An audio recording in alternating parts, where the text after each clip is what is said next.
Hi love bugs, good morning and welcome back. What we're going to do today is we're going to talk about an art style. Now I know I said sometimes I'm going to have other artists come in and talk and do a video about their art style, but today, since it's our first week, I just want to talk about the basics. We're going to talk about pencil drawing and the different ways to use a pencil and different pencils that you use.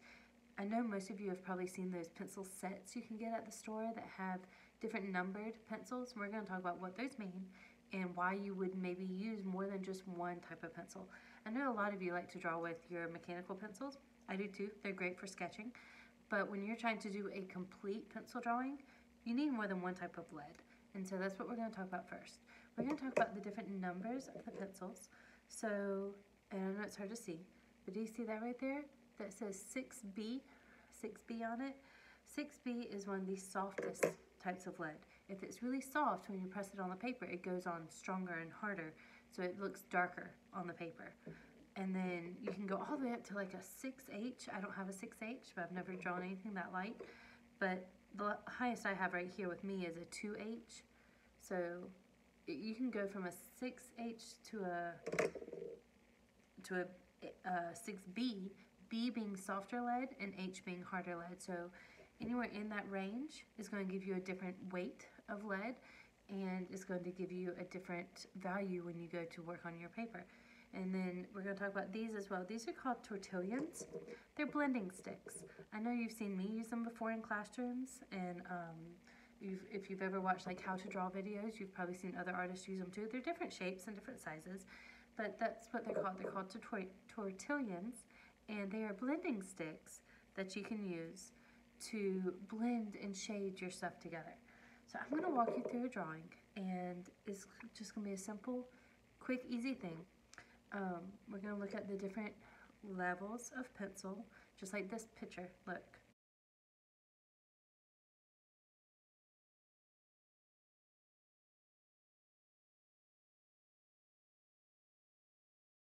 Do you see how in the picture it goes from the lightest to the darkest? That's what we are going to use.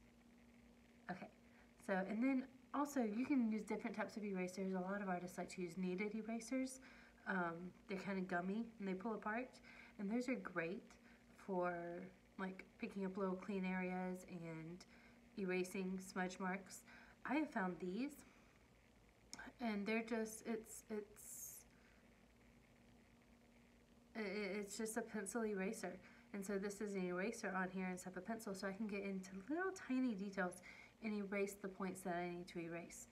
Okay, so I'm going to be drawing a door. We're going to keep it very simple.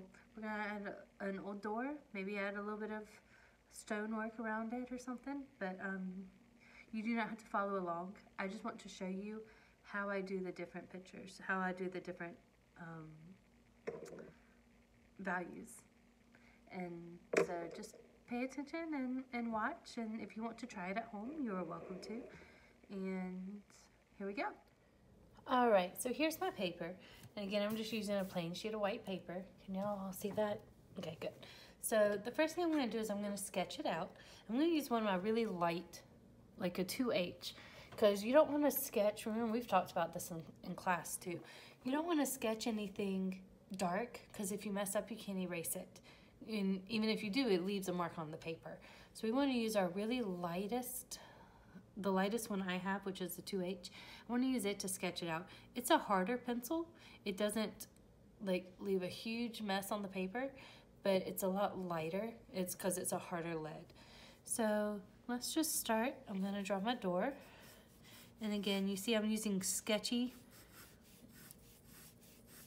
motions like this. I'm not trying to draw a harsh line because I'm trying to figure out how I want my door to look. And maybe I will sketch it out.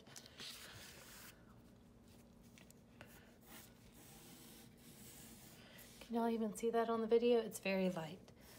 So I'm going to sketch it out.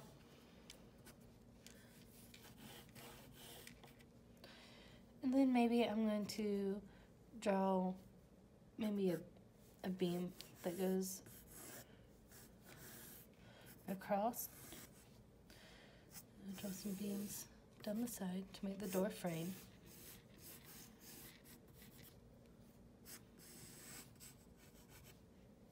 We're going to talk about architecture in one of our later videos. So you'll learn about what this being. Kind of sketch out where my handle would be, like this. Maybe it's going to be one of those old handles that has the key spot for it right here. And it doesn't have to be perfect. I'm just trying to show you how these pencils work. So once I have it sketched out,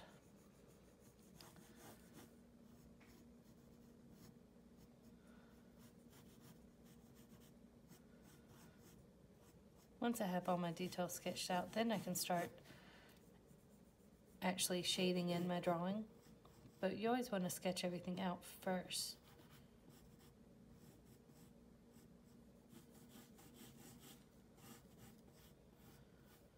And you know, your sketches don't have to be perfect because you can always adjust them as you go. And then maybe I do like the shape of some stones here. Maybe I have a stone wall. Maybe it's, stones are a great thing to shade. If you're looking for something to shade, stones and rocks and stuff like that give you lots of value and lots of texture. And they're really a fun thing to kind of shade in.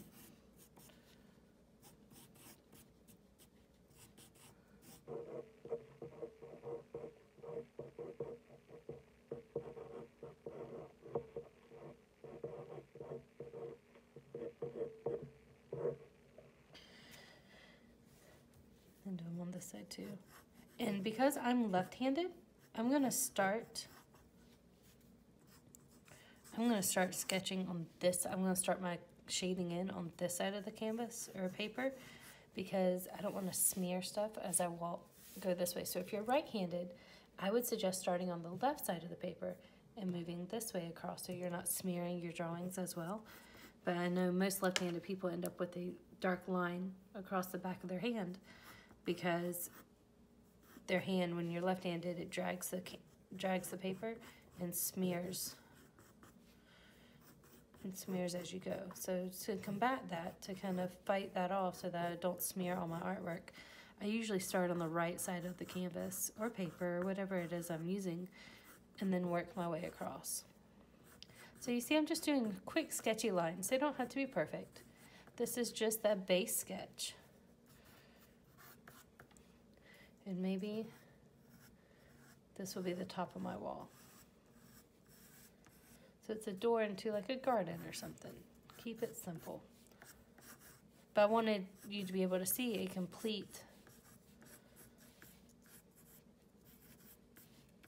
completed picture. So again, sketching it in like that. Now that I've sketched it in, I can put my lightest one down. I don't need that one anymore. I'm gonna start going in with a medium, maybe a B. You see the B? That's right there in the middle. I'm going to start defining my lines and figuring out where my shadows are going to go. So my shadows would go right here between like the rocks and the door frame.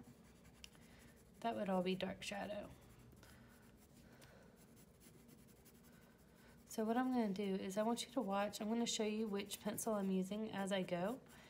But to save time, so you're not sitting here for hours watching me sketch this out, because to do a finished pencil sketch isn't a very quick thing, but I would like for you to see it. I'm going to set this to time lapse so that it records like every step. But you see already, just using that darker shade makes it kind of look like those rocks are popping out, and you can see the distance between the base shape of the wall and the rocks.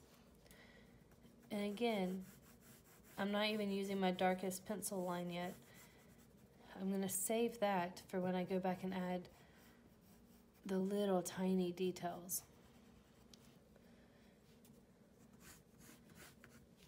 But as I work, I want you to pay attention. I'll try and show you the pencils that I'm using as I go so you can see the difference in the shading. And what I'm doing here, I'm just adding a shadow under the top of the door. And when you draw in one direction, like this, that's called hatching. And then if you draw in a different direction, like this, to add more texture to it, that is called cross hatching, where you're crossing the lines. You're doing hatching in two different directions. I could go ahead and cross hatch my door, because it's not going to be a white door. So I could hatch the line straight down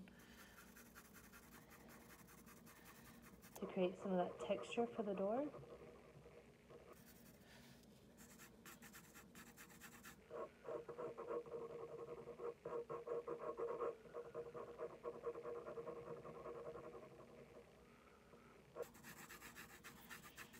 I could draw straight over those, but I'm just trying to save time and not.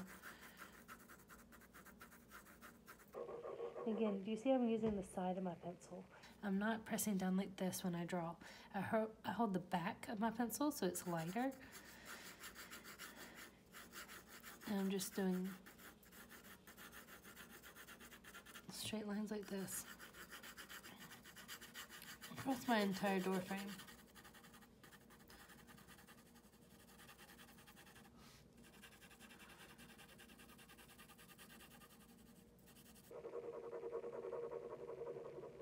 Here, do you see this is a blender, this is a Tortillion, and there's different kinds. There's the paper rolled ones, there's these that are a softer paper, and do you see how that blends it nicely together? Can y'all see that in the video? Do you see how it's blending my pencil lines so it's not so scratchy looking? That's what these are for. They give you that soft, blended look. I'm just going to blend right over that so that I don't have any hard lines. I'll always come back and shade that in darker.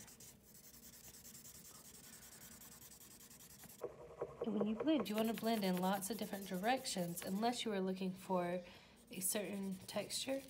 But I have found that if I blend it in lots of different directions, it's smoother.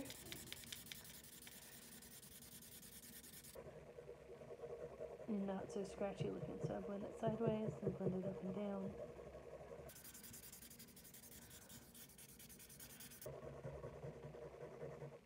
And every now and then I need to roll my Tortillion.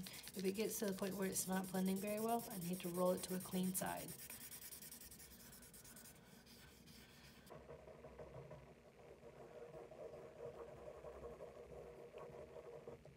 Now I have the shading on my door. Now I can go back with like a 2B and go back and define the edges again. And a lot of pencil drawing is just layering. You do layer upon layer until you get the right dimensions and the right type of depth in your drawing that you want. So I'm going to go back and add a little bit more shadow to the edge of the door here and across the top.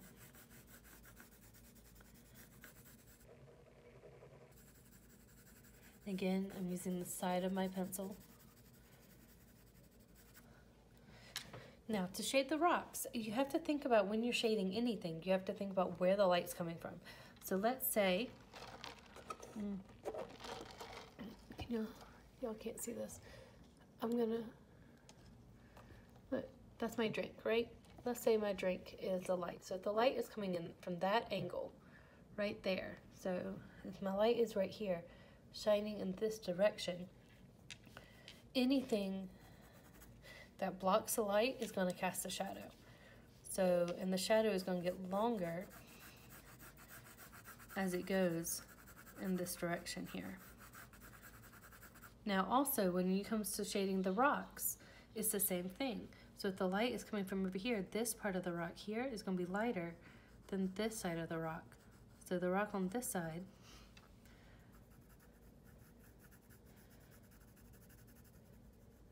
I would shade darker. And when I say shade, it's just I'm coloring this one in darker, pressing down a little bit harder.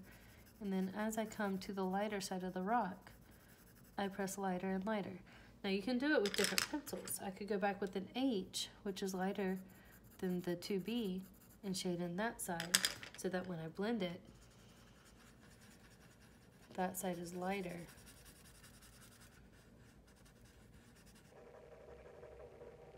Than this side. Do you see how it creates that highlight there? And what some artists will do is, where'd my eraser go? They'll come in and erase part of this highlight right here, where the highlight on the rock would go.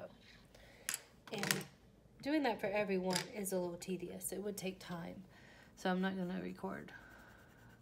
sit here and talk you through all of that. But shading in the depth between the rocks, and rocks don't have a straight hard line sometimes, so it doesn't have to be perfect. Shading underneath and around the edges of the rocks.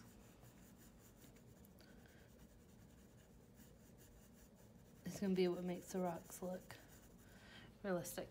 All right, so I just want you to watch me use all the pencils I'm using, and I'll try and show you which ones I'm using as I go. I'm going to set this on fast forward so you can just watch as I work.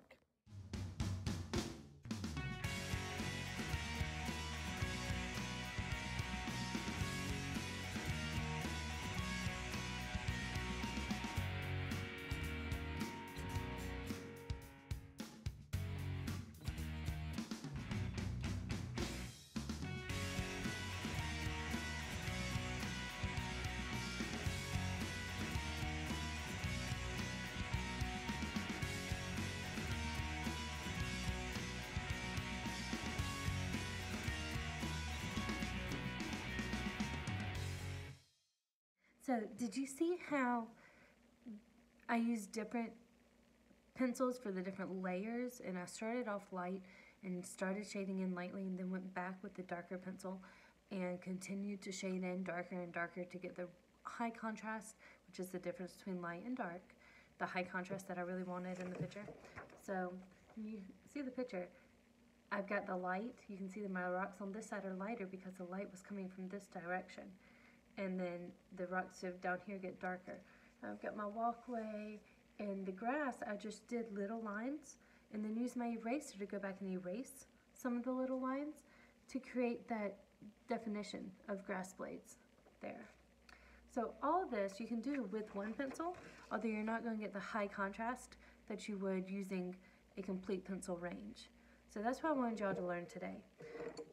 If you have any questions, message me and let me know, or make a comment. Remember to follow along and subscribe to the page so you can see the other lessons that I post.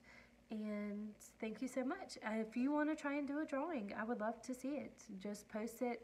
If you're one of my students, you can post it onto our Canvas page and you can let me know, this is what you tried to do with your pencil drawings. All right, awesome. I hope y'all have a great day.